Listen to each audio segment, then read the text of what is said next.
Hi, welcome to my presentation on the important passages in Romeo and Juliet, Act 3, and this is part 2 of my presentation.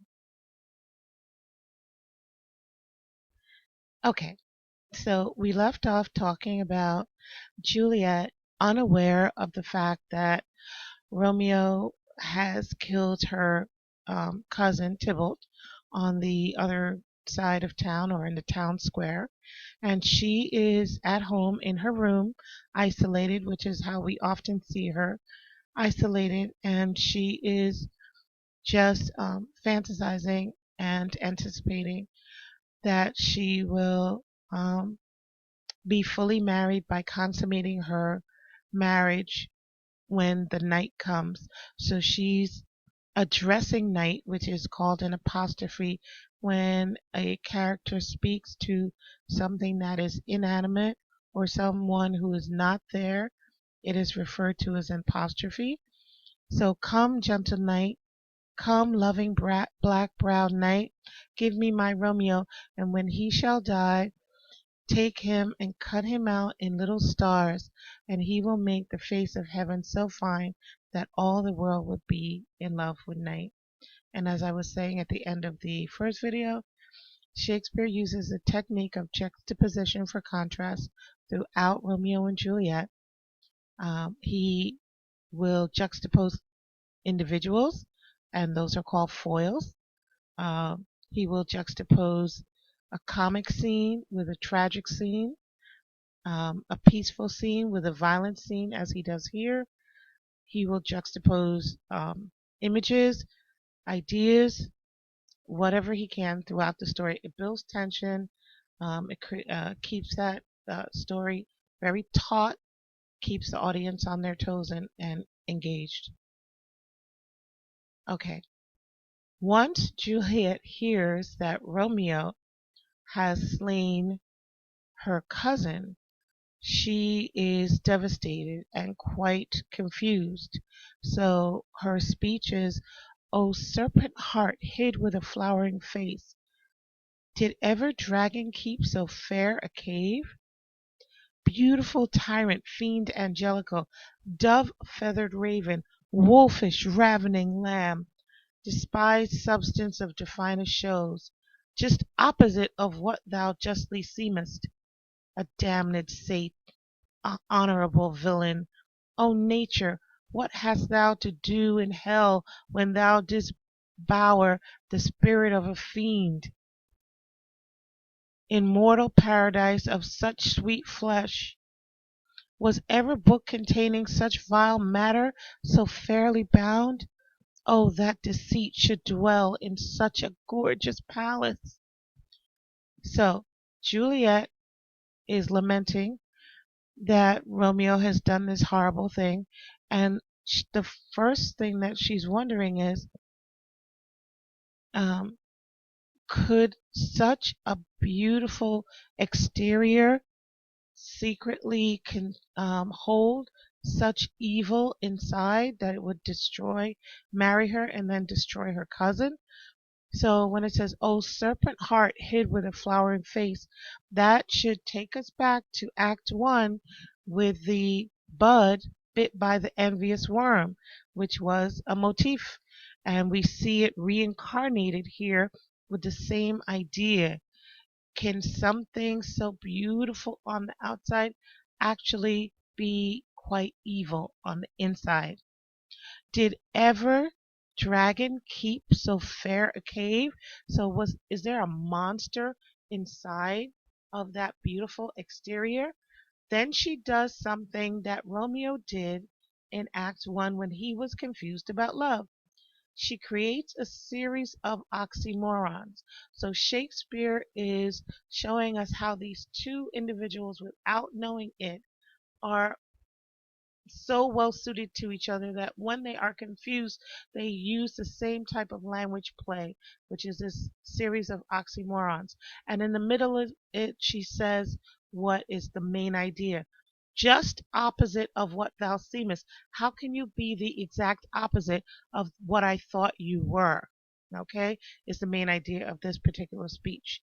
Um, and if you think about the passage where Lady Capulet was presenting the idea of marrying Paris, and she compares him to a book, and then you notice that Juliet compares Romeo to a book.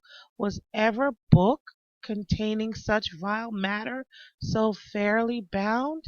So Shakespeare is reusing several of the ideas that he presented earlier in the play, and he's re-envisioning them in this part of the play, and he'll continue to do that.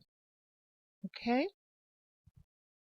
The next important passage is from the nurse. The nurse says, "Shame come to Romeo." And when Juliet hears those words coming from the nurse's lips, it's like it just snaps out of a trance. And she's like, "What? Blistered be thy tongue for such a wish. He was not born to shame. Upon his brow shame is a shame to sit. For a throne where honor may be crowned, sole monarch of the universal earth. Oh, what a beast was I to chide him! Will you speak well of him that killed your cousin? Shall I speak ill of him that is my husband?" This is Juliet's turning point. Juliet, in a moment, as soon as she hears what the nurse said, in a moment she realizes she is no longer Juliet Capulet. She is now Juliet Montague, and she has to defend her husband to the last. And if you continue on that whole speech that's on page 729, you'll see how she goes back and forth struggling with the idea. She knows that she's just married this man, but the man killed her cousin, and if the man didn't kill her cousin, Romeo would have been killed. She go By the end of that speech, she's made up her mind. She has decided she is no longer a little girl. She is a woman. She is a wife. She takes on a completely um, different persona, and we see that continued out throughout the play. Uh, Juliet, at the end of that speech, it goes over onto page 730. She says, "Romeo is banished. To speak that word is father, mother, Tybalt, Romeo, Juliet, all slain, all dead. In other words, Romeo is her only family. She and he are one." And she seems to have grown up 10 years in one speech, and she is a wife, and no one else matters but Romeo.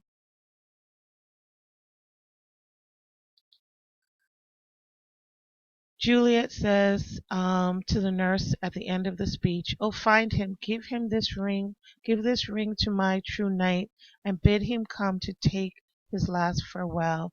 And when she says last farewell, we know it's dramatic irony, because the next time she sees him and consummates her marriage will be the last time she sees him alive. But she's forgiven him, and she wants to reunite with him here.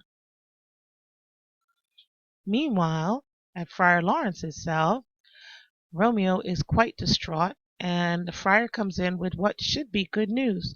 "Affliction is enamored of thy parts, and thou art wedded to calamity," he says. But he continues on later to say that the prince has not condemned Romeo to death, but actually banished Romeo. Romeo's reaction to the word banished is quite surprising. He sees no mercy in the word banished. He says, "There is no world without Verona's walls, but purgatory, torture, hell itself. Hence banished is banished from the world. The world's exile is death. Then banished is death mistermed, calling death banished. Thou cutt'st my head off with a golden axe, and smilest upon the stroke that murders me." So Romeo equates banishment to death, to not be where Juliet is, he might as well be dead. So they both have very extreme reactions to the word banished. She thinks that banished means everything is destroyed because she's not going to be with Romeo, and Romeo thinks the word banished is the same as death because he's not going to be with Juliet. Okay? And later on, Juliet on page 738 talks to Fortune, or Lady Fortune, and it says, "Oh, Fortune, Fortune, all men call thee fickle. If thou art fickle, what dost thou with him?" Meaning, what do you want with Romeo? "What is renowned for faith, for fickle Fortune? For then I hope thou wilt not keep him long, but send him back." So fickle means you can't make up your mind what you want, whether you want that person or not. You keep going back and forth if you're fickle, or you flit from one love to another. And so Juliet is hoping that if Fortune has taken her love away, that Fortune will soon tire of him and give her back her love. This is the picture, the illustration of Lady Fortune.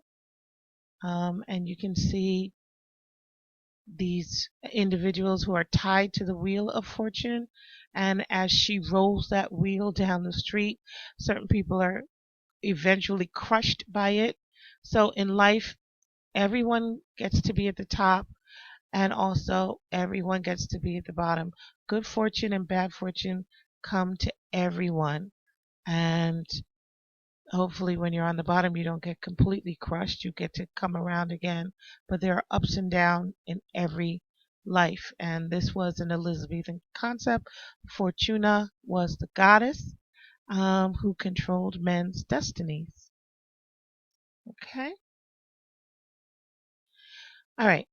Um, I'm just going to summarize the end of that act. Romeo and Juliet consummate their marriage. They have sexual intercourse.